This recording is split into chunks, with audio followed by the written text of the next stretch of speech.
الحمدللہ وکفا وسلام علی عبادہ الذین اصطفیٰ اما بعد۔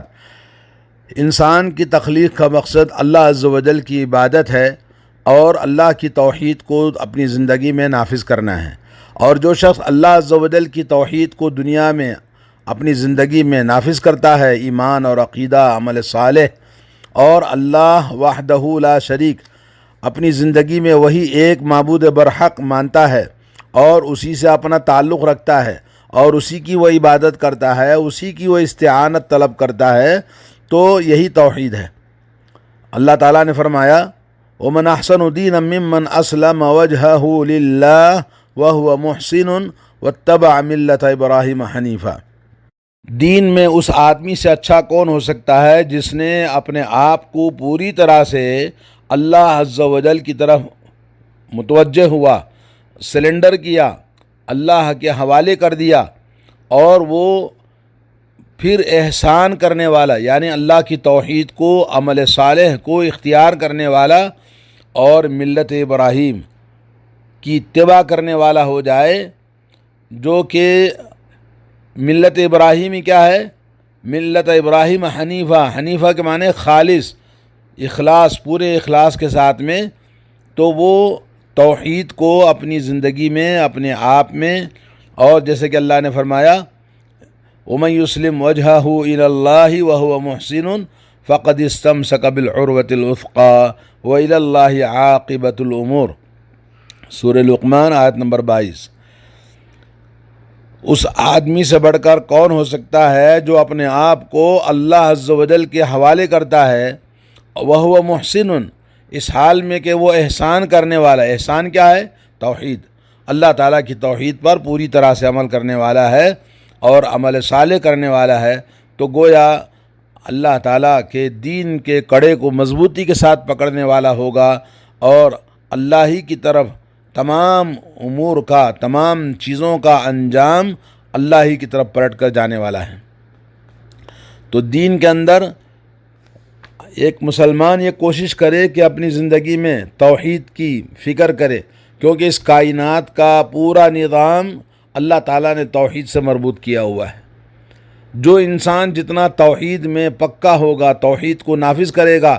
اتنا وہ اللہ عز و جل کے یہاں ہر طرح کی سلامتی، رحمت، مہربانی اور اللہ تعالیٰ کی مغفرت اور اللہ رب العالمین کی عنایت اس پر ہوگی۔ تو اللہ تعالیٰ ہم سب کو توفیق عطا فرمائے۔ حضرت عمران بن حسین کہتے ہیں کہ اسلام میں رقیہ، جھاڑ پھونک کرنا اور دم دارو کرنا سوائے بخار اور نظر بد کے لیے جائز نہیں ہے۔ کہتے ہیں کہ میں نے حضرت سعید بن جبیر سے ذکر کیا تو انہوں نے کہا کہ حضرت ابن عباس رضی اللہ تعالیٰ عنہ نے ہم سے حدیث بیان فرمائی کہ رسول اللہ صلی اللہ علیہ وسلم نے فرمایا عرضت علی الامم، میرے اوپر تمام دنیا کے نبیوں کی امتوں کو پیش کیا گیا، میں نے دیکھا فجعل النبی والنبیان، ایک نبی، دو نبی گزرتے تھے اور ان کے ساتھ میں ایک چھوٹی سی جماعت ہوتی تھی 9-10 آدمیوں کی، والنبی لیس معہ احد، اور کوئی نبی ایسا بھی گزرا امتوں میں کہ جن کے ماننے والے کوئی نہیں ہیں، حتی رفع الی سواد عظیم، یہاں تک کہ مجھے بہت بڑی جماعت پیش کی گئی۔ قلت، میں نے کہا ما ھذا، میں نے کہا بھئی یہ کیا ہے؟ امتی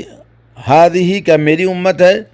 قیل ھذا موسیٰ و قوم، کہا یہ موسیٰ علیہ السلام اور ان کی قوم ہے۔ پھر مجھ سے کہا گیا کہ آپ ذرا افق پر دیکھیں، افق کے معنی یعنی ذرا اوپر کی طرف آپ دیکھیں، آسمان کے۔ میں نے دیکھا فَإِذَا سَوَادٌ يَمْلَأُ الْأُفُقَ، میں نے دیکھا کہ آسمان کے افق پر ایسا سواد اعظم یعنی اندھیرا چھایا ہوا ہے لوگوں کی وجہ سے۔ ثم قیل لی، پھر مجھ سے کہا گیا انظر ہا ہنا وہا ہنا فی آفاق السماء، اور مجھ سے کہا آسمان کی اس طرف دیکھیے، آسمان کے اس طرف دیکھیے، آسمان کی اس طرف دیکھیے، جدھر بھی دیکھا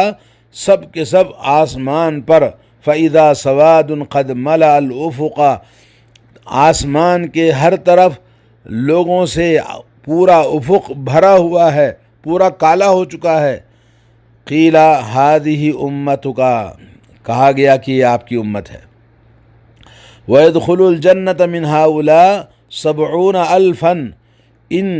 تمام امت محمدیہ میں سے 70,000 لوگ بغیر حساب کے، بغیر عذاب کے داخل ہوں گے جنت میں۔ پھر اس کے بعد ثم دخل ولم يبين لهم، اللہ کے نبی صلی اللہ علیہ وسلم اپنے گھر کے اندر داخل ہوئے، بتایا نہیں کون ہے، تو لوگ آپس میں باتیں کرنے لگے۔ کسی نے کہا کہ بھئی یہ وہ لوگ ہوں گے جنہوں نے اللہ پر ایمان لایا اور رسول اللہ صلی اللہ علیہ وسلم کی پیروی فرمائی، اور ممکن ہے ہم میں سے ہوں یا کہ ہماری اولاد میں سے ہوں جو اسلام میں پیدا ہوئے اور اسلام پر انہوں نے اپنی زندگی گزاری۔ تو یہ ہم باتیں کر رہے تھے، نبی علیہ الصلوۃ والسلام نے ہماری گفتگو سنی ہے، تو پھر واپس آئے اور آ کر کہا ہم الذین لا یسترقون، کہا کہ بھئی یہ 70,000 لوگ وہ لوگ ہوں گے جو دم دارو جھاڑ پھونک نہیں کراتے، جیسے بات بات میں جا کے تعویذ باندھ لیا، دھاگے باندھ لیے، بولے ادھر گئے ادھر گئے، اس مزار پہ گیا، اس درگاہ پہ گیا، اس بابا کے پاس گیا، ایسی حرکتیں نہیں کرتے۔ دم دارو جھاڑ پھونک کرنے کے لیے بولے یہاں گئے، بولے پھونکو ذرا، یہاں گئے وہاں بولے ذرا دم کرو، ایسا نہیں کرتے، نمبر 1۔ نمبر 2، ولا تطیرون، یہ لوگ بدفعلی بدشگونی نہیں لیتے، بدشگون نہیں ہیں۔ بدشگون کا مطلب یعنی یار صبح صبح یہ بول دیا کام خراب ہو گیا، کوا پکارا کام خراب ہو گیا، کتے پکارے کچھ ہو گیا، کالی بلی گئی کچھ ہو گیا، اس کے آنے سے اس کی موت ہو گئی، اگر یہ نہ ہوتا تو وہ نہ ہوتا، تو اس طرح کی باتیں نہیں کرتے۔ نمبر 3، ولا یکتؤون، یہ آپس میں علاج کے لیے جلاتے نہیں ہیں۔ اور نمبر 4 ہے وعلی ربہم یتوکلون، اللہ تعالیٰ پر وہ ہمیشہ توکل کرتے ہیں۔ فقال عکاشۃ بن محصن، حضرت عکاشہ بن محصن کہتے ہیں کہ صحابہ میں سب سے بڑے خوبصورت آدمی تھے، تو انہوں نے کہا کہ امنہم انا یا رسول اللہ، کہا یا رسول اللہ کیا میں ان میں سے ہو سکتا ہوں، میں ان میں سے ہوں؟ آپ نے فرمایا نعم، ہاں آپ ان میں سے ہیں۔ فقام آخر، دوسرے صحابی کھڑے ہوئے اور کہنے لگے امنہم انا، میں بھی ان میں سے ہو سکتا ہوں؟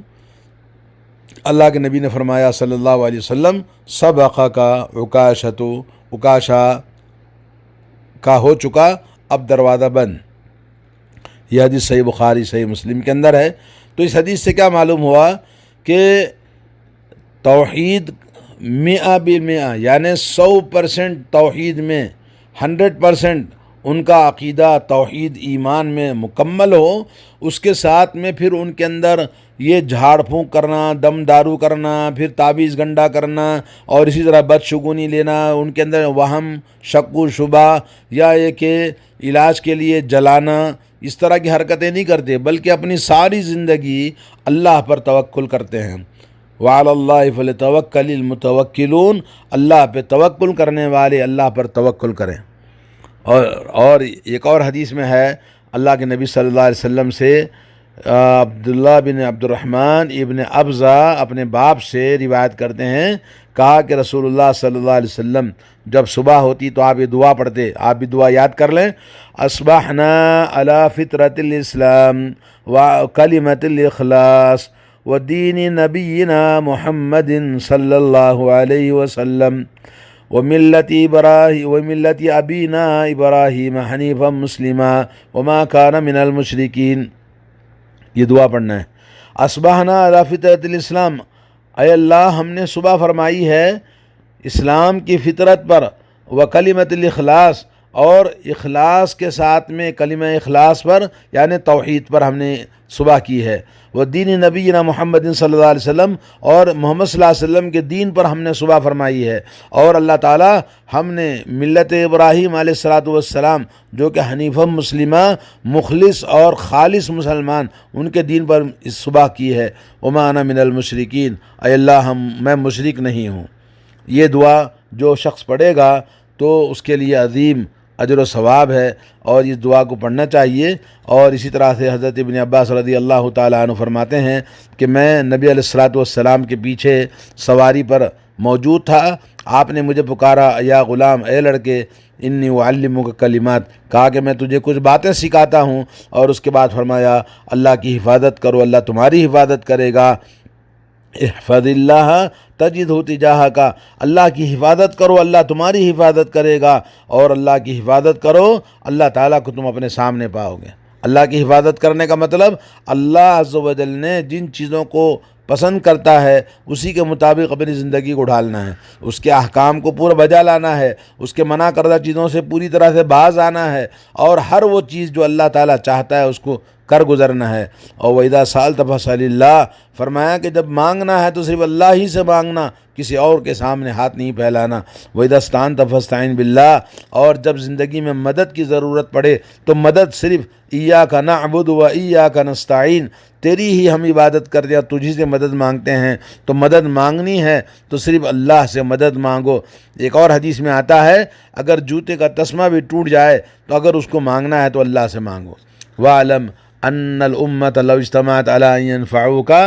جان لو اس بات کو کہ ساری دنیا کی امت جمع ہو جائے اور تمہیں فائدہ پہنچانا چاہے، کوئی فائدہ تمہیں نہیں پہنچا سکتی جب تک کہ کتبہ اللہ لک، اللہ تعالیٰ تمہارے مقدر میں فائدہ پہنچانا لکھا ہوا نہ ہو۔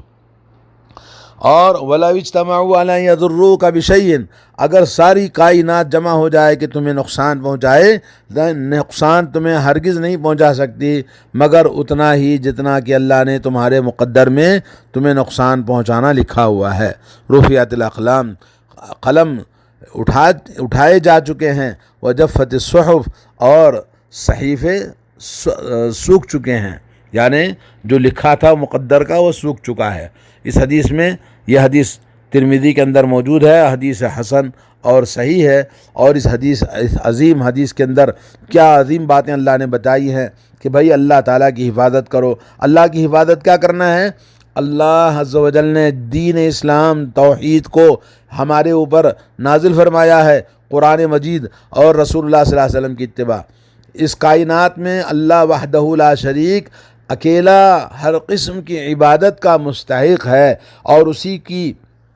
توحید کو اپنی زندگی میں نافذ کرنا ہے، وہی اکیلا عبادت کا مستحق ہے، اور اسی سے ہمارا تعلق ہونا چاہیے، اسی سے استعانت ہونی چاہیے، اور اسی سے اپنی زندگی کا ہر قسم کا مدد، توکل اور اعتماد اور ہماری عبادت اللہ عز و جل کے لیے ہونی چاہیے، اور ذرہ قسم کا بھی شرک، ریاکاری اور دکھاوا اور یہ سب چیزوں سے انسان پاک ہو، اور اس کے بعد اللہ تبارک و تعالیٰ کے جیسے توحید کا ہے ویسے رسالت میں توحید۔ اللہ عز و جل نے اس دنیا میں صرف ایک ہی انسان کو ہمارے لیے نمونہ بنایا ہے، وہ محمد صلی اللہ علیہ وسلم، مدینے والے کے نقش قدم پر اپنی زندگی کا ہر ایک سانس، ہر ایک لمحہ، ہر ایک قدم، ہر ایک بات نبی کے نام سے، نبی کے مطابق کہنی چاہیے، تبھی جا کے وہ نبی علیہ الصلوۃ والسلام کا جو حق ادا کرے گا۔ اور من احب سنتی فقد احبنی ومن احبنی کان معی فی الجنہ، اللہ کے نبی نے فرمایا جس نے میری سنت سے محبت کیا تو وہ مجھ سے محبت کرنے والا ہوگا، اور جو مجھ سے محبت کرے گا تو وہ میرے ساتھ میں جنت میں ہوگا۔ حضرت عائشہ رضی اللہ تعالیٰ عنہ فرماتی ہیں ایک مرتبہ رسول اللہ صلی اللہ علیہ وسلم کو میں نے بستر میں گم پایا، دیکھا کہ بستر میں نظر نہیں آ رہے، تو میں نے ہاتھ سے ٹٹولا تو میں نے دیکھا کہ آپ حالت سجدے میں ہیں، اور آپ کے قدموں کے اوپر میرا ہاتھ لگا، میں نے دیکھا کہ دونوں قدم آپ کے کھڑے ہوئے ہیں، آپ حالت سجدے میں ہیں اور یہ دعا پڑھ رہے ہیں۔ کیا دعا؟ اللہم اعوذ برضاک من سخطک، اے اللہ میں تیری رضا چاہتا ہوں، تیرے ناراضگی کے پناہ مانگتے ہوئے، تیری ناراضگی سے پناہ مانگتے ہوئے تیری رضا مندی چاہتا ہوں، وبمعافاتک من عقوبتک، اے اللہ میں پناہ مانگتا ہوں تیری سزا سے اور تیری عافیت چاہتے ہوئے، واعوذ بک منک، اے اللہ میں تجھ سے ہر طرح کی پناہ چاہتا ہوں، تو ہی مجھے پناہ دینے والا ہے، لا احصی ثناء علیک انت کما اثنیت علی نفسک، اے اللہ تیری تعریف اور تیری حمد و ثنا میں جتنی بھی بیان کروں میں اس کو بیان نہیں کر سکتا، جیسا کہ تو نے اپنے آپ کی تعریف اور حمد و ثنا بیان کی ہے تو میں ویسے ہی تیری بیان کرنے کے مطابق بیان کرتا ہوں۔ یہ صحیح مسلم کی حدیث ہے۔ اس حدیث میں کیا معلوم ہوا کہ انسان اس دنیا میں اللہ کے لیے اپنی زندگی کا ہر سانس یعنی توحید کو اپنی زندگی میں ایسے نافذ کرے کہ ہر قدم پر ہر موڑ پر انسان کی زندگی میں توحید نظر آئے، توحید پر عمل کرے، توحید پر اپنی جان دے دے، توحید کے لیے انسان جیے اور اسی کے لیے مرے، تبھی جا کر انسان سب کچھ بغیر کمی ہو جائے جی سکتا ہے، لیکن توحید کے اندر کمی ہو جائے تو پھر وہ برباد ہو جاتا ہے۔ تو اللہ تعالیٰ سے دعا ہے اللہ تبارک و تعالیٰ ہم تمام کو توفیق عطا فرمائے، اللہ تعالیٰ ہم سب کی زندگی میں توحید پر قائم رکھے اور توحید پر ہم سب کا خاتمہ فرمائے۔ وصلی اللہ علی نبینا محمد وعلی آلہ وصحبہ اجمعین۔